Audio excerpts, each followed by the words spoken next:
शहापूर तालुक्यातील डोळखांब परिसरातील चोंढे येथील मारुती धबधब्यावर रविवारी झालेल्या ढगफुटी सदृश्य मुसळधार पावसामुळे घडलेल्या दुर्घटनेत वाहून गेलेला दुसरा युवक अखेर मृत अवस्थेत सापडला आहे. दिनेश मेंढलेकर असे युवकाचे नाव आहे.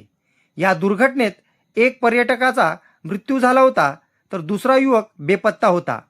बेपत्ता युवकाचा शोध घेण्यासाठी पोलीस, जीवरक्षक टीम शहापूर आणि स्थानिक ग्रामस्थांनी युद्धपातळीवर सोमवारी सकाळी 7:30 वाजल्यापासून पुन्हा एकदा व्यापक शोध मोहीम हाती घेतली होती. या मोहिमेदरम्यान मृतदेह बाहेर काढताना जीवरक्षक सदस्यांनी केलेला धाडसी रेस्क्यूचा थरारक व्हिडिओ समोर आला असून त्यांचे साहसाचे सर्वत्र कौतुक होत आहे.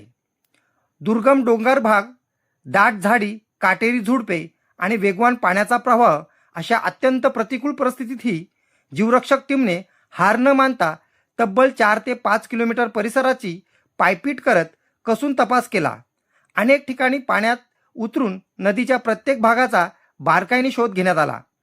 सलग अनेक तासाच्या अथक प्रयत्नानंतर दुपारी सुमारे 12:30 वाजेच्या सुमारास साकुर्ली वेशेळी फाटा परिसरात बेपत्ता युवकाचा मृतदेह शोधण्यात जीवरक्षक टीमला यश आले.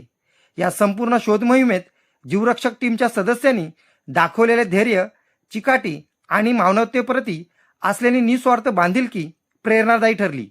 जीवाची पर्वा न करता केलेल्या या कार्यामुळे बेपत्ता युवकाचा शोध लागला आणि मोहिमेला यश मिळाले. या धाडसी कार्याबद्दल जीवरक्षक टीमच्या सदस्यांवर सर्व स्तरातून कौतुकाचा वर्षाव होत आहे. न्यूज रिपोर्टर दीपक चंदे, मशाल न्यूज नेटवर्क.